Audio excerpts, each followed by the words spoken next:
കൊടുംവെയിലിൽ ഏറ്റവും കൂടുതൽ ദുരിതമനുഭവിക്കുന്ന ഒരു വിഭാഗമുണ്ട് നമുക്കിടയിൽ. അത് മറ്റാരുമല്ല, നമുക്ക് വേണ്ടി കെട്ടിടം പണിയുന്നവർ തന്നെ, വിശേഷിച്ചും കോൺക്രീറ്റ് ജോലികളിൽ ഏർപ്പെടുന്നവർ.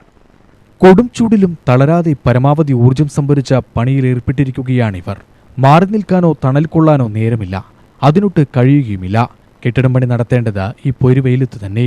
രാവിലെ 9 മണിക്ക് ജോലിക്ക് കയറുമ്പോൾ തന്നെ പൊള്ളുന്ന ചൂടാണ്. ഇത് സഹിച്ചു വേണം വൈകിട്ട് 5 മണി വരെ പണിയെടുക്കാൻ. കെട്ടിട കോൺക്രീറ്റ് തൊഴിലാളികളുടെ കാര്യം പറയുകയും വേണ്ട. പുറത്തു മാത്രമല്ല, പൊള്ളിക്കുന്ന മെറ്റലും മണലും സിമന്റുമെല്ലാമായി മല്ലിക്കെട്ടി വേണം വാർപ്പ് പൂർത്തിയാക്കാൻ.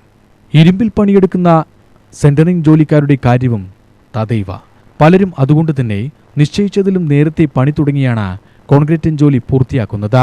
രാവിലെ 11 കഴിഞ്ഞാൽ പണി നിർത്തിവെക്കണമെന്നാണ് നിർദ്ദേശമെങ്കിലും 3 മണിവരെ കാത്തിരിക്കാൻ സമയമില്ലാത്തതിനാൽ പലരും ഉള്ള ജോലി നേരത്തെ തന്നെ പൂർത്തിയാക്കി സ്ഥലം വിടുകയാണ് ചെയ്യുന്നത്. ഏതായാലും വേനലെന്ന് കരുതി പണി മുടക്കാനോ വരുമാനം വേണ്ടെന്ന് വെക്കാനോ കഴിയില്ലല്ലോ. UTV news, Palakkad.